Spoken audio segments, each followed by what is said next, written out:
আমরা জানি যে আল্লাহ অধিকাংশ সময় বলেছেন উনি আমাদের কাছে আয়াত নাজিল করেছেন, কিন্তু কখনো কখনো এও বলেছেন যে অকাযালিকা নুফাসসিলুল আয়া, এভাবেই আমরা আমাদের আয়াতগুলোকে ব্যাখ্যা করি।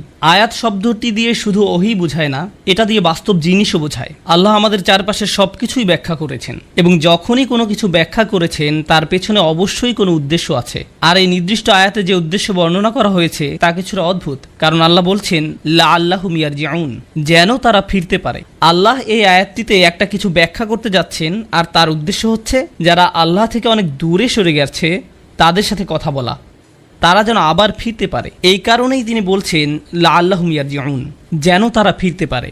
এই আয়াতে একটা অদ্ভুত কাহিনী বলা হয়েছে। অনেক সময় এমন হয় যে কোরআনে আল্লাহ কোনো কাহিনী হয়তো বলেছেন, কিন্তু সেই কাহিনীর চরিত্রগুলোর নাম, তাদের বিস্তারিত পরিচয় জানান না, জায়গার বা সময়ের ব্যাপারেও বলেন না, বা এর পেছনের ইতিহাসের কোনো নির্দিষ্ট বর্ণনা নেই যার মাধ্যমে আমরা পুরো ঘটনাটা জানব, যা সাধারণত যে কোনো ইতিহাসের বই থেকে ভিন্ন।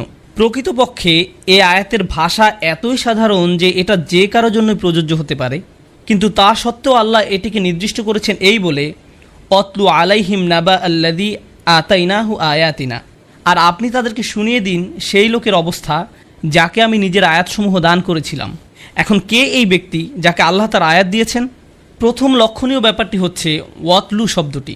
রাসূলুল্লাহ সাল্লাল্লাহু আলাইহি সাল্লাম মক্কার অক্ষর জ্ঞানহীন লোকদের কাছে এসেছিলেন, এবং উনি নিজেও ছিলেন নাবিয়ুল উম্মি, অক্ষর জ্ঞানহীন নবী। তাই উলামারা বলছেন যে কিভাবে উনি তাহলে অন্যদেরকে পড়ে শোনাচ্ছেন? এই কাহিনী হোক বা অন্য যে কোনো কাহিনী হোক, যখন আল্লাহ ওয়াতলু শব্দটি বলছেন, উনি আসলে মক্কাবাসী এবং সাথে সাথে আমাদেরকেও বলতে চাচ্ছেন যে উনি আমাদেরকে এমন কিছুর জ্ঞান দিবেন যা আমরা পূর্বে জানতাম না, এবং এমন কিছু যেটা বারবার বলা হবে, কারণ এর প্রাসঙ্গিকতা কখনোই শেষ হবে না। ব্যাপারটি এমন না যে এটি পূর্বে হয়েছে ব্যাস শেষ। এটা আমার আপনার উপরেও প্রযোজ্য। এটা একটা জীবন্ত বই, এটা একটা জীবন্ত বিবরণ, আর সেই কারণে এর ভাষাটা সার্বজনীন থাকাটাই যুক্তিসঙ্গত। আমি আগেও বলেছি যে এই ক্ষেত্রে আল্লাহ কোনো বিশেষ লোক বা ব্যক্তির নাম উল্লেখ করেননি। কেন? কারণ এটি একটি আর্কিটাইপ, যে কেউ হতে পারে, আমি, আপনি বা যে কেউ। এটা আমাদের যে কারো কাহিনী হতে পারে। তাই মনোযোগ দিয়ে শুনুন আর ভাবুন যে এটা আপনার জন্য প্রযোজ্য কিনা। আল্লাহ বলেন আল্লাযী আতাইনাহু আয়াতিনা, যাকে আমি আমার আয়াত দিয়েছি। অন্য কথায় এই সেই ব্যক্তি যাকে আল্লাহ তাআলা তাঁর পথ দেখিয়েছেন, তাঁর পথ দেখিয়েছেন। কোনো স্কলার যে কিনা কুরআন, হাদিস, শরিয়া আইন, ফিকহ নিয়ে 50 বছর ধরে পড়াশোনা করেছেন, তাকে আল্লাহ তার আয়াত দিয়েছেন। আবার এমন কেউ যে কিনা কোনো পাবলিক লাইব্রেরিতে বসে হয়তো কোরআনের একটি অনুবাদ করা কপি পড়ে মুসলিম হয়েছে, তাকেও আল্লাহ তার আয়াত দিয়েছেন। তাই আল্লাহ এই আয়াতের বক্তব্য বিশাল পাণ্ডিত্যের অধিকারী কারোর জন্য সীমাবদ্ধ করেননি, বা বিপরীতে শুধু অল্প জানা কারোর জন্যও নয়। এখানে আমাদের সবার সম্পর্কে বলেছেন, কারণ আল্লাহ সবাইকে কিছু না কিছু জ্ঞান দিয়েছেন। প্রকৃতপক্ষে এখানে বসে যারা জুমার খুতবা শুনছেন, আমি সহ আমাদের সবাই আল্লাহর আয়াত প্রাপ্ত, হয়তো কম বা বেশি, কিন্তু আমাদের সবাই এর অন্তর্ভুক্ত। এমনকি আপনি যদি সামান্য একটু কুরআনও জানেন, সামান্য একটু আল্লাহর হেদায়েতের স্পর্শেও আসেন, এমনকি আপনি যদি শুধু ফাতিহার প্রথম শব্দটা জানেন, অথবা আপনি শুধু জানেন বিসমিল্লাহির রহমানির রহিম, এটাও আয়াতের কিছুটা যা আল্লাহ আপনাকে দিয়েছেন। তাই এই আয়াতে আল্লাহর অনুগ্রহটা হচ্ছে তাদের উপর যারা এখন শুনছেন। এমন কারো কথা বলছে না যা আমার বা আপনার থেকে উঁচু স্তরে রয়েছেন। আতাইনাহু আয়াতিনা, এরপরে আল্লাহ সমস্যার বর্ণনা করছেন, এই ধরনের লোকের খবর জানাচ্ছেন। আপনাদেরকে এই লোকের পরিচয় বলি। এই লোককে আমরা আমাদের পথ নির্দেশনা দিয়েছি, আমাদের আয়াত দিয়েছি, এই বিশ্বাস সম্পর্কে তাকে কিছুটা শিখিয়েছি। আল্লাহ নিজেই বলছেন তিনি নিজেই সেই শিক্ষার পথ তৈরি করে দিয়েছেন। ফানসালাখা মিনহা, আরবিতে ইনসিলাখ শব্দটি যখন কোনো প্রাণী তার খোলস ফেলে দেয় সেটা বোঝাতে ব্যবহৃত হয়। সবচেয়ে সহজ উদাহরণ হবে সাপের। আমরা জানি যে সাপ একটা সময়ে তার খোলস ফেলে দেয়, তাতে সে তার বাইরের চামড়াটা ফেলে দেয়, বিশেষত বড় সাপের ক্ষেত্রে এটা তারা প্রায়ই করে, এবং আপনি শুধু দেখবেন যে বাইরের চামড়াটি পড়ে রয়েছে। যদিও এই শব্দ থেকে সাপের প্রতিচ্ছবি পাওয়া যায়, কিন্তু আল্লাহ তো সাপ নিয়ে কথা বলছেন না। আল্লাহ বলছেন মানুষ নিয়ে, যাদেরকে আল্লাহ তার দ্বীনের জ্ঞান দিয়েছেন, তাদেরকে ওনার আয়াত দিয়েছেন। এর সাথে খোলস পরিবর্তনকারী সাপের সম্পর্ক কি? আসলে আল্লাহ তাআলা এমন একজন ব্যক্তির ছবি দেখিয়েছেন যে ধর্মটাকে বাহ্যিকভাবে ধরে রেখেছে হয়তো, কিন্তু ভিতরে আসলে সে এটা থেকে অনেক দূরে সরে গিয়েছে। তার অন্তরে আসলে দ্বীনের কিছুই নেই, অর্থাৎ তারা দ্বীনটাকে অনেকটা একটা ছদ্মবেশের মতো ধারণ করত। তাদের অন্তরে এর কোনো প্রভাব নেই আসলে, যদিও তারা হয়তো দ্বীনের অনেক কিছুই পালন করে বাহ্যিকভাবে, যেমন নামাজ পড়া, হালাল খাবার খাওয়া, সালাম বিনিময় করা, অথবা বিশেষভাবে পোশাক পরা, এর সবই বাহ্যিক। কিন্তু ভিতরে দিনের কিছুই অবশিষ্ট নেই। ওই ব্যক্তির আত্মা বলতে আর কিছুই নেই যা বিশ্বাসের সাথে সম্পর্কযুক্ত, শুধু কৃত্রিম ধার্মিকতার বহিঃপ্রকাশ। এটা অনেকটা ভিতরে ডিমবিহীন খালি খোলসের মতো। তাই আল্লাহ বলছেন, আমি তোমাদেরকে সেই লোকের কাহিনী বলতে চাই যাকে আমি দিনের কিছুটা হলেও জ্ঞান দিয়েছিলাম। তারা ধর্ম সম্পর্কে জ্ঞান অর্জন করেছিল, কিন্তু তারা শুধু সেটাকে বাইরেই ধারণ করেছিল, আর তাদের ভিতরে সেটা থেকে তারা যোজন যোজন দূরে ছিল। তাই তাদেরকে দেখে হয়তো মনে হয় তারা অনেক বড় মুসলিম, তারা দিনের ব্যাপারে সচেতন, নিয়মিত দিন পালন করে ইত্যাদি, কিন্তু তাদের ভিতরে আসলে কিছুই নেই। কি ভীতিকর একটা ব্যাপার। ফানসালাখা মিনহা। এখন চলুন এটার বিভিন্ন পর্যায় নিয়ে আলোচনা করি। আমি প্রথমেই বলছি, এটা সেরকম লোকের ক্ষেত্রে হতে পারে যে দিনের খুব সামান্য কিছুই জানে। আবার এমন ব্যক্তির ক্ষেত্রেও এটা হতে পারে যে হয়তো তার পুরো জীবন দিন শিক্ষায় ব্যয় করেছে। এমন ব্যক্তি যাদের কাছে দিনের ন্যূনতম জ্ঞান আছে, কিংবা এমন ব্যক্তি যে দিন শিক্ষায় আলিম। এমন হতে পারে যে জীবনের কোনো না কোনো পর্যায়ে তারা হয়তো আল্লাহ যা তাদেরকে দিয়েছেন তা থেকে বিচ্যুত হয়ে যায়। ও আরেকটা কথা, আল ইনসিলাহ আর আল ইবতিয়াদ সমার্থক, নিজেকে দূরে সরানো। আল্লাহ তাদেরকে যা দিয়েছেন তারা তার থেকে দূরে সরে যায়। কেউ একজন যদি আল্লাহ তাকে যা দিয়েছেন তার থেকে বিচ্যুত হয়ে যায়, তাহলে সে জীবনে যত জ্ঞানই অর্জন করুক না কেন, যত পড়াশোনাই করুক না কেন, এই দিনের প্রকৃতি হচ্ছে এটা পাওয়ার পর আপনি কোনো পরিশ্রম করা ব্যতীত ধরে রাখতে পারবেন না। আপনি এরকম বলতে পারবেন না যে আমি 2 বছর আগে পুরো কোরআন পড়েছিলাম, এখন আমি জানি এতে কি আছে, এটাই যথেষ্ট। এরকম হবে না। আল্লাহ বনী ইসরাঈলদের বলছেন, খুযু মা আতাইনাকুম বিকুওয়াতিন। অন্য আরেক জায়গায় বলছেন, ওয়াসমাউ, আমি তোমাদেরকে যা দিয়েছি প্রবল শক্তি দিয়ে তা ধরে রাখো। আপনাকে এই কিতাব শক্ত করে ধরতে হবে এবং এতে কি আছে তা বারবার নিজেকে স্মরণ করাতে হবে। আরেক জায়গায় আল্লাহ বলছেন, বারবার শুনতে থাকো। এমন পরিবেশে আপনার থাকতে হবে যেখানে আপনি শুধু উপদেশ দিবেন না, উপদেশ নিবেনও। আপনি এমন হতে পারবেন না যে আমি সব জানি, আপনাকে বারবার তা নিজেকে মনে করাতে হবে, বারবার দিনের সাথে আপনার নিজেকে সম্পৃক্ত করতে হবে। অন্যথায় যেটা হবে, বাহ্যিকভাবে আপনি জ্ঞানীই থাকবেন, বাহ্যিকভাবে হয়তো আপনি যখন তখন আয়াত কোট করতে পারবেন, বাইরে থেকে মনে হবে আপনি খুব ধার্মিক, কিন্তু ভিতরে আপনার অন্তর আল্লাহর কালাম থেকে বিচ্ছিন্ন হয়ে গেছে, সেই আয়াত থেকে বিচ্ছিন্ন হয়ে গিয়েছে যা আপনাকে দেয়া হয়েছিল। তাই আল্লাহ বলছেন ফানসালাখা মিনহা, মানে হচ্ছে সে ভিতরে মানসিকভাবে, আত্মিকভাবে আল্লাহর আয়াত থেকে সে অনেক দূরে সরে গেছে। তাই ভিতরে আর বাইরের মাঝে এখন অনেক ফারাক রয়েছে। আর যখনই এরকম হয়, ফাআতবাআহু শাইতান, শয়তান সাথে সাথে তাকে অনুসরণ করা শুরু করে, তাকে পথভ্রষ্ট করার সর্বোচ্চ প্রচেষ্টা চালাতে থাকে। আরবিতে তাবিআ মানে হচ্ছে কাউকে অনুসরণ করা, আর আতবা হয়, এটাকে আরবিতে বলা হয় মুবালাগা, মানে হচ্ছে কোনো কিছু জোর দেয়া বোঝানো। আর অর্থ দ্বারায় সে তাকে প্রতি পদে পদে অনুসরণ করে, একটা সেকেন্ডও এমন যায় না যে শয়তান তাকে ছাড়ে। এখানে শয়তান সম্পর্কে একটা জিনিস জানতে পারছি যে এমন ব্যক্তি যে আল্লাহর দিকে এগিয়ে এসেছিল, যাকে আল্লাহ আয়াত দিয়েছিলেন, যখন সে আল্লাহ থেকে দূরে সরতে থাকে, শয়তান সুযোগ দেখতে পায় এবং সে তার পেছনে উঠে পড়ে লাগে। সেই লোকই হয়ে পড়ে তার প্রধান প্রজেক্ট, সে সব কিছু ছেড়ে আপনার পেছনে লাগে। এটাই ফাতবাহু শাইতান। তাই শয়তান তাকে প্রতিনিয়ত এ ব্যাপারে উৎসাহ দিতে থাকবে, আর যেটা হবে, শয়তান তাকে যখন ওয়াসওয়াসা করতে থাকবে, সেটা আল্লাহর আয়াতের ঠিক বিপরীত। আল্লাহ এই ব্যক্তিকে ন্যায় অন্যায়ের পার্থক্য করতে শিখিয়েছিলেন, তাকে বিনয়ী, ভদ্র, দয়ালু এবং ন্যায় অন্যায়ের পার্থক্য করতে শিখিয়েছিলেন। কিন্তু শয়তান তাকে অনুপ্রেরণা দেওয়া শুরু করে, তখন সে চায় ওই ব্যক্তি তাকে অনুসরণ করুক এবং সে ওই ব্যক্তি এবং আল্লাহর আয়াতের মাঝে দূরত্ব তৈরি করে দেয়। আল্লাহর অবাধ্যতা করাকে তার কাছে সৌন্দর্যমণ্ডিত করে তুলবে। শয়তান তাদের কাজ তাদের নিকট সুন্দর করে তুলবে। আর যখনই সে এটা শুরু করে, তখন কি হয়? আল্লাহ বলছেন, ফাকানা মিনাল গাওয়িন, ফাকানা মিনাল গাওয়িন, ফলে সে পথভ্রষ্টদের অন্তর্ভুক্ত হয়ে পড়েছে। আরবিতে গাওয়া দিয়ে বোঝায় যখন কেউ সোজা পথে চলছিল, কিন্তু এক সময় সে হয়তো এমন একটা মোড় নিল যাতে সে একদমই পথ ভুলে চলে গেল। ব্যাপারটা অনেকটা হাইওয়েতে ভুল এক্সিট নেবার মতো, যাতে করে আপনি আর হাইওয়েতে ফিরতে পারবেন না। এটাই গয়ন। আল্লাহ এখানে খুবই ভীতিকর একটা পরিস্থিতির বর্ণনা দিয়েছেন। এই আলোচনায় শয়তানের টার্গেট এ ধরনের লোক নয় যারা আল্লাহকে ভুলে গেছে বা অবিশ্বাস করে। এখানে তাদের সম্পর্কে বলা হচ্ছে না, এখানে ভালো লোকদের সম্পর্কে বলা হচ্ছে, যাদেরকে আল্লাহর আয়াত দেওয়া হয়েছিল, কোনো কারণে তারা ভুল পথে চলা শুরু করেছে, ইসলাম থেকে নিজেদের দূরে সরিয়ে রাখছে, আর এই সুযোগে শয়তান তাদের চেপে ধরে। আর একবার যখন শয়তান এমন লোকদের পিছনে লাগে, সে তাকে দিয়ে এমন কাজ করাবে যা অধার্মিক লোকরা পর্যন্ত করার সাহস পায় না। এই ব্যক্তি যে কিনা বিশ্বাসীদের অন্তর্ভুক্ত ছিল, তার এমন অধপতন তার হতে পারে সে এমন কাজ করতে পারে যা অমুসলিমরা পর্যন্ত করে না। সে এমন নিচে নামতে পারে, মানে হচ্ছে আসফালা সাফিলিন, নিচু থেকেও নিচু।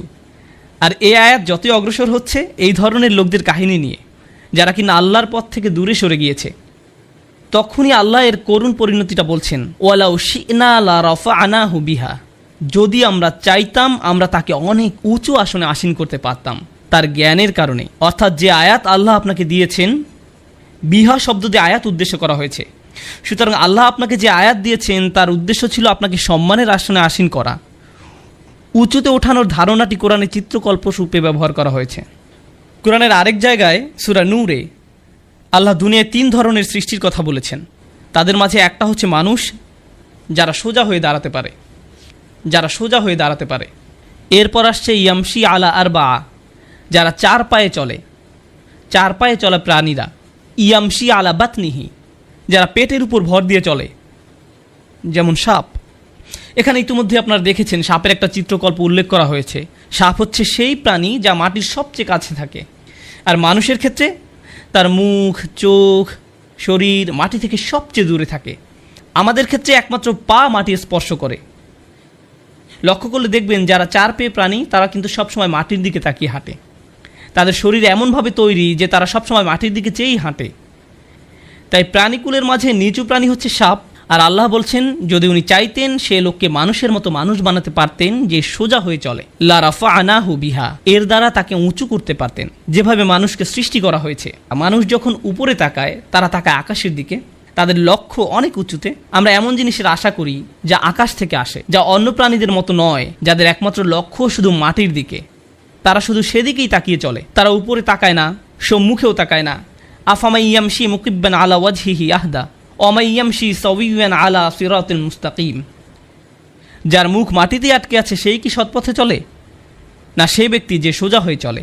এই আয়াতে এটাই কোরআনের অঙ্কিত ছবি। আল্লাহ বলছেন যদি আমরা চাইতাম আমরা তাকে উঁচুতে উঠাতে পারতাম। অন্য কথায় আমরা তাকে ভালো থেকে উত্তম আরও উৎকৃষ্টে পরিণত করতে পারতাম। আপনি দিন সম্পর্কে খুব অল্প জানেন, কিন্তু ওই সামান্যটুকুর কারণেই আল্লাহ আপনাকে পরের স্তরে উন্নীত করতে পারতেন, সেখান থেকে আরও উপরের স্তরে, সেখান থেকে আরও উপরে। এখানে আপনাকে হয়তো কোনো ইমামের সাথে, আলিমের সাথে বা সেরা কোনো আবিদের সাথে তুলনা করা হয়নি। আপনি নিজেই ক্রমান্বয়ে উন্নতির দিকে এগিয়ে চলতে পারতেন, শুধুমাত্র এই কারণে যে আল্লাহ আপনাকে শুরু করার জন্য অতি সামান্য কিছু হলেও জ্ঞান দিয়েছিলেন।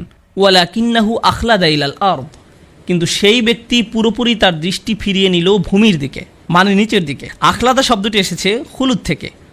মজার ব্যাপার হচ্ছে আসল শব্দটা হচ্ছে এখানে ইখলাদ, যার অর্থ হচ্ছে কোনো কিছুকে স্থায়ী বানিয়ে ফেলা, স্থায়ী হওয়া নয়। মানে হচ্ছে আখলাদা নাফসাহু ইলাল আরদ, আখলাদা হাওয়াহু ইলাল আরদ, আখলাদা হাম্মাহু ইলাল আরদ। সেই ব্যক্তি যাই করতে চাইতো না কেন তার সব কিছু এখন দুনিয়া কেন্দ্রিক হয়ে গেছে। সেই ব্যক্তি যে জান্নাত সম্পর্কে জানে, সে আল্লাহর সাক্ষাৎ সম্পর্কে জানে, সে কিয়ামতের দিন সম্পর্কে জানে, কিন্তু তা সত্ত্বেও নিজেকে দূরে সরানোর কারণে এখন একমাত্র যা নিয়ে চিন্তা করে, ভালোবাসে, যা তার একমাত্র প্রধান লক্ষ্য, তার সব কিছুই এই দুনিয়া কেন্দ্রিক। যা কিছুর আকাঙ্ক্ষা তার আছে, টাকা, সম্পদ, খ্যাতি, লোভ, এগুলো নিয়েই তারা সব সময় চিন্তা করে। এর বাইরে তারা আর কিছুই ভাবতে পারে না। তারা আল্লাহর সামনে কিভাবে দাঁড়াবে সেটা নিয়ে তাদের কোনো চিন্তা নেই। কি দুঃখজনক ব্যাপার। যে ব্যক্তি আল্লাহর আয়াত সম্পর্কে জানে যে তাদের লক্ষ্য আরো উঁচু হওয়া দরকার, কিন্তু তারা শুধুই এই দুনিয়া নিয়ে চিন্তা করে। আখলাদা ইলাল আরদ। আর এই রূপক আয়াতটি আল্লাহ শেষ করেছেন এইভাবে যে ফামাসালুহু, কিভাবে ওই ব্যক্তিকে বর্ণনা করা যায়, সেই ব্যক্তি যে কিনা সাপের মতো ব্যবহার করছে। তাই এখন আল্লাহ এর থেকেও খারাপ একটি উদাহরণ দিচ্ছেন। উনি বলছেন ফামাসালহু কামাসালিল কলব, তার উদাহরণ হচ্ছে একটি কুকুরের মতো। এটাই যথেষ্ট অপমানজনক, কারণ কুকুর হচ্ছে এমন একটা প্রাণী, হ্যাঁ এটা বিশ্বস্ত, কিন্তু আল্লাহ আসলে কথা বলছেন এমন একটি ছন্নছাড়া কুকুরের। এটা আমরা দেখব আয়াতের ভাষা থেকে। এই যে কুকুরটি যার বর্ণনা আল্লাহ দিচ্ছেন, আপনারা জানেন কোরআনে আমরা বিভিন্ন মানুষের উদাহরণ পাই যাদেরকে কোনো প্রাণীর সাথে তুলনা করা হয়েছে। যেমন ইসরাইলরা, যারা তাদের উপর বর্ণিত কিতাবের মর্যাদা দিতে পারেনি, তাদের উদাহরণ সেই গাধা যে পুস্তক বহন করে চলে, কিন্তু এখানে বর্ণিত ব্যক্তি তার থেকেও খারাপ। তার তুলনা করা হয়েছে কুকুরের সাথে। আল্লাহ বলছেন ইন তাহমিল আলাইহি ইয়ালহাস, তুমি যদি এই কুকুরের উপর কোনো বোঝা চাপাও, কোনো বোঝা বেঁধে দেওয়া হয় এবং তারপর সেই বোঝা বহন করতে দেওয়া হয়, কুকুরটিকে কোনো বোঝা বহনের কাজ দেওয়া হয় তখন সে জোরে জোরে হাঁপাতে থাকে। সেই বোঝা বহন করতে দেওয়া হয় তখন সে জোরে জোরে হাঁপাতে থাকে, এমন ধরনের হাঁপানো যাতে শব্দ হয় এবং জিহ্বা বের হয়ে জোরে জোরে নিঃশ্বাস নিতে থাকে। এইভাবে কুকুর এটাই করে। কোনো প্রাণী যখন তার জিহ্বা বের করে দিয়ে নিঃশ্বাস নিতে থাকে, তার অর্থ হলো সে ক্লান্ত। আল্লাহ তাআলা খুবই নিখুঁত ভাষায় ব্যবহার করেছেন চিত্রটি আমাদের সামনে তুলে ধরতে, যে তোমরা যদি এর উপর বোঝা চাপাও তাহলে সে হাঁপানো শুরু করে। ওয়া ইন তাতরুহু, আর যদি একে এমনিতেও রেখে দাও, ইয়ালহাস, তখনও সে তার জিহ্বা বের করে হাঁপাবে। এর অর্থ কি? এর সাথে আমার আপনার অথবা সেই ব্যক্তি যে আল্লাহর পথ প্রাপ্ত তার সম্পর্ক কি? যে আল্লাহ তাআলা এমন একটি অদ্ভুত তুলনা করেছেন, একটি কুকুর সে অনেক কাজ করলেও হাঁপায়, আবার না করলেও হাঁপায়, অনেক কাজ করলেও হাঁপায়, না করলেও হাঁপায়। এই হাঁপানোর ব্যাপারটি এটা আসলে যে কোনো সৃষ্টির জন্য স্বাভাবিক কোনো ব্যাপার নয়। যে কোনো প্রাণী হোক, মানুষ হোক, কখনোই হাঁপায় না যদি স্বাভাবিক প্রক্রিয়া ব্যাহত হয়। উত্তেজিত হলে, বিরক্ত হলে, অসন্তুষ্ট হলে, পিপাসা পেলে, এটা এমন কারো চিত্র যে অতৃপ্ত, অপূর্ণ। আমাদের উলামারা এই হামল শব্দটির ব্যবহার নিয়ে বিশদ আলোচনা করেছেন, যার অর্থ হলো কার উপর বোঝা চাপানো, আর এটা কোরআনে ওহী নাজিল করা বোঝাতে ব্যবহৃত হয়েছে। এখন এই লোকটি হয়ে গেছে কুকুরের মতো, সে ধর্ম সম্পর্কে কিছু শুনলেই বিরক্ত হয়ে যায়। এই ব্যক্তি কিন্তু সেই ব্যক্তি যে দিন সম্পর্কে জানতো, সে ধার্মিকও ছিল, কিন্তু যখনই সে এর থেকে দূরে সরে যাওয়া শুরু করলো, তারপর যখন ইসলামে কোনটা সঠিক কোনটা ভুল এই সম্পর্কে কিছু শুনে মনে মনে সে এটা আর পছন্দ করে না, সেটাতে বিরক্ত হয়। তারা নামাজ পড়ে কোনো শান্তি পায় না, মুসলিমদের কোনো জমায়েতে সে অস্বস্তি বোধ করে, কোনো কিছু জানতে সে বিরক্ত হয়। তাই তারা মুসলিম সঙ্গ থেকে দূরে সরতে থাকে এবং তার অন্ধকার জগতের সঙ্গী বেছে নেয়। বাজে ধরনের পরিবেশে তারা মিশতে শুরু করে, কিন্তু সেখানে গিয়েও তারা অস্বস্তিতে ভুগতে থাকে। তারা ভাবে যে ইসলামিক পরিবেশ ছেড়ে সেই পরিবেশে গিয়ে তারা কিছুটা শান্তি পাবে, কিন্তু আসলে তারা শান্তি পায় না। আবার কোনো কোনো উলামার মতে এটা তাদের অতৃপ্ত দুনিয়াবি কামনা বোঝাচ্ছে। যখন তারা দুনিয়া নিয়ে ব্যস্ত হয়ে পড়ে, তখন আল্লাহ তাআলা দুনিয়ার জন্য তাদের তৃষ্ণা আরও বাড়িয়ে দেন। শয়তানও তাদের পিছনে পড়ে, কারণ শয়তানকে তারাই পেছনে পড়তে সুযোগ দিয়েছিল। এখন যেটা হয়েছে, শয়তান তাদেরকে খালি ভোগের পর ভোগ করতে বলছে, যদিও তাদের হয়তো ভোগের আর প্রয়োজন নেই। এর মানে কি? এর মানে হচ্ছে এমন কেউ যে হয়তো টাকা পয়সা কামানোতে আসক্ত হয়ে পড়ে, কামনা বাসনা চরিতার্থ করার ধান্দায় থাকে, অতি ভোজনে আসক্ত হয়ে পড়ে, বা এরকম কিছুতে। তারা খাবার কথা চিন্তা করে যখন তারা ক্ষুধার্ত থাকে, আবার যখন থাকে না তখনও তারা খাবারের কথাই চিন্তা করে। তারা হয়তো দুপুরের খাবার খাচ্ছে আর তখন চিন্তা করছে রাতের খাবারে কি খাবে। তারা জিনিসপত্র কেনাকাটা নিয়ে অতিরিক্ত মগ্ন থাকে, হয়তো তারা দেনার ভারে ডুবে আছে, তখনও ভাবতে থাকে আমার ক্রেডিট কার্ড দিয়ে কি কি কেনা যায় আর কি পাওয়া যায়। এভাবে মানুষ মানসিক অসুস্থতায় ভুগতে থাকে এবং কোনোভাবেই নিজেকে প্রতিহত করতে পারে না। যেভাবে একটি কুকুরও নিজের হাঁপানো বন্ধ করতে পারে না, কারণ থাকুক আর না থাকুক, প্রয়োজন থাকুক আর না থাকুক, হাঁপাতে থাকে। আর এই অস্বস্তিকর রূপকের আলোচনাটা যখন শেষ হতে শুরু করলো, আল্লাহ আযজা ওয়া জাল্লা বলছেন, যালিকা মাসালুল কওম আল্লাযীনা কাযযাবু বিআয়াতিনা, এটা হচ্ছে সেই ধরনের লোকেদের উদাহরণ যারা আমার আয়াতকে মিথ্যা প্রতিপন্ন করেছে। আল্লাযীনা কাযযাবু বিআয়াতিনা, এই অংশটুকু কোরআনে সবসময় অবিশ্বাসীদের জন্য ব্যবহার করা হয়েছে, বিশ্বাসীদের জন্য নয়। আর এই আয়াতে দেখা যাচ্ছে আয়াত শুরু হয়েছিল এমন কারো কথা দিয়ে যে কিনা বিশ্বাসী ছিল, আর এখন এসে বলা হয়েছে যখন সেই ব্যক্তি এই পর্যায়ে এসে যায় তখন আল্লাহর দৃষ্টিতে সে অবিশ্বাসীদেরই সমতুল্য। তাহলে কী লাভ হলো? আমাদেরকে আল্লাহর আয়াত দেওয়া হয়েছে যেন আমরা মানুষ হিসাবে বাঁচতে পারি, কোনো জন্তু হিসেবে নয়। এমন কেউ না যে প্রবৃত্তির বশে সব কিছু করে। যদি আমরা তা না করতে পারি, তাহলে অন্য কারোর সাথে এই ব্যক্তির কী পার্থক্য রইল? খালি বাহ্যিকভাবে এমন ভাব ধরা যে আল্লাহর কিতাবের প্রতি তার অনেক ভালোবাসা রয়েছে, কিন্তু ভিতরে এর প্রতি কোনো টান বোধ না করা। আল্লাযীনা কাযযাবু বিআয়াতিনা, আল্লাহ যেভাবে আয়াত শেষ করেছেন সেটা দেখে আমি একেবারে বাকরুদ্ধ।